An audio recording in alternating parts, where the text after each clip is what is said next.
bien informados, con la categoría de la W.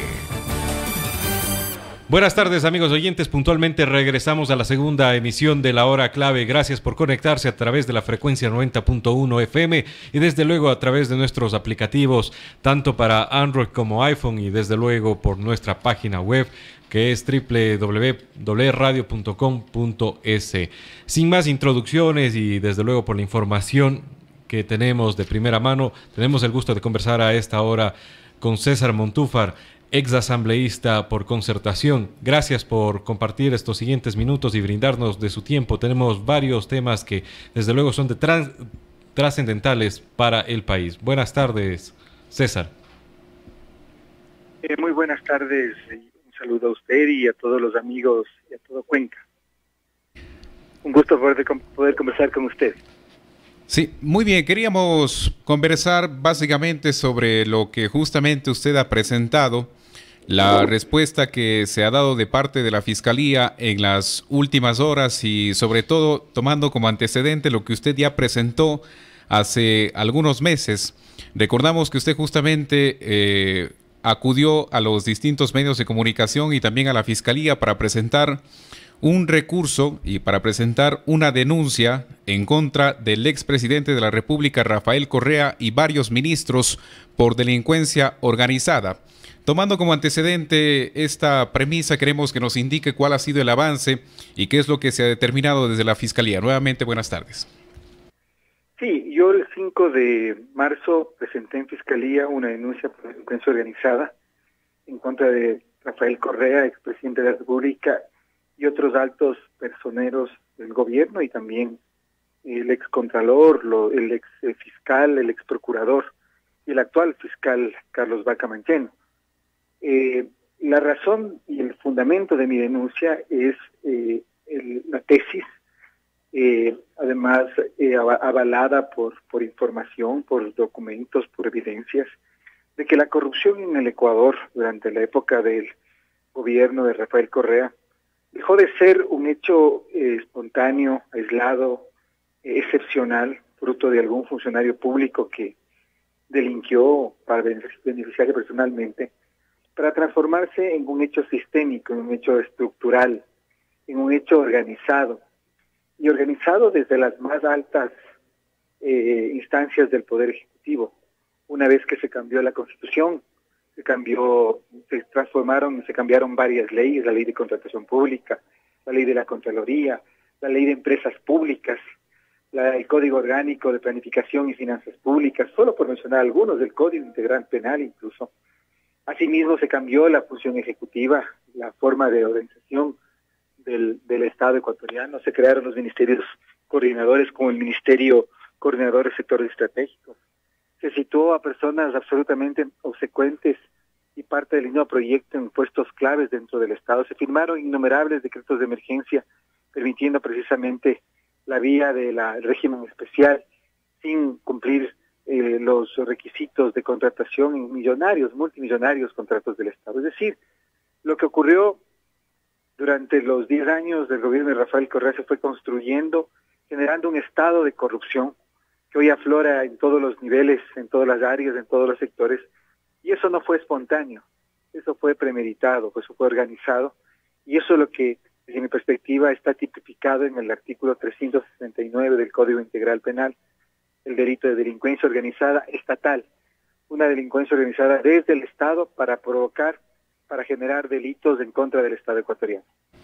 César, nos gustaría saber si usted, conjuntamente con su abogado, quien representará y estará al tanto de la investigación, y si se llegan a formular cargos también sería usted una parte procesal, ¿ha considerado, tiene en mente alguna diligencia que debe practicarse por parte de Fiscalía para obtener los datos o detalles de los hechos contundentes para que finalmente el expresidente en este caso Rafael Correa, sea llamado por la justicia? Bueno, se inicia ya la investigación previa, es digamos el primer paso. Se demoró, digamos, porque yo había también incluido entre los denunciados al actual fiscal, entonces debía excusarse de conocer la causa. Sin embargo, este inicio, digamos, ya implica el todas las diligencias puedan y deban dar, que yo solicite además, deberán ser atendidas por fiscales. Entre ellas yo, por supuesto, voy a pedir la declaración de todos las versiones de todos los investigados, incluido el expresidente Correa. Pediré además documentos de inclusión, por ejemplo, de otros elementos de lo que fue la cooperación de la Procuraduría del Brasil, que creo que es importante por el tema de la empresa Odebrecht y los casos de corrupción que estuvieron alrededor. Es decir, hay un conjunto de diligencias que tendrán que comenzar a actuar en función de ir recogiendo toda la evidencia que compruebe esta delincuencia organizada. Además de esto, es muy presente que este tipo de delitos ordinariamente son delitos medios, es decir, delitos que se cometen para cometer otros delitos. Por lo tanto, la información que está apareciendo de informes de Contraloría en el sector petrolero, lo de la deuda pública, también tendrá y podrá ser articulado este gran proceso. La idea aquí es que entendamos que la corrupción, los hechos de corrupción no pueden ser investigados ni sancionados por la justicia de manera aislada, sino que hay que comprenderlos como parte de todo un estructura. Ahora, asambleísta, justamente tomando en cuenta el Código Orgánico Integral Penal y lo que usted justamente menciona, en el artículo 322 del Código y el 42 justamente de este cuerpo legal se atribuye la responsabilidad penal no por cometer un delito, sino por facilitar o no haber evitado. Eso quiere decir que las responsabilidades del expresidente de la República radican en esto. Y bueno, básicamente, ¿cuáles son esos elementos? A pesar de que esto está en proceso de indagación, ¿cuáles son esos elementos que sustentan justamente esa responsabilidad indirecta del expresidente? Bueno, yo no le llamaría responsabilidad indirecta.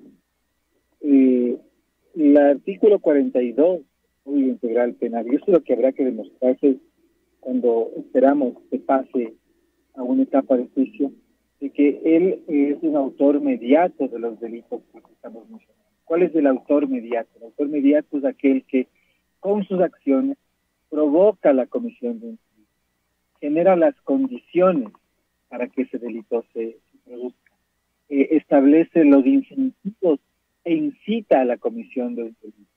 Es decir, en realidad el Código Integral Penal, la doctrina penal moderna sobre autoría en el caso de delitos penales, no espera únicamente, no sanciona o investiga y ni sanciona únicamente a quien directamente comete un delito, no, también a quien está detrás.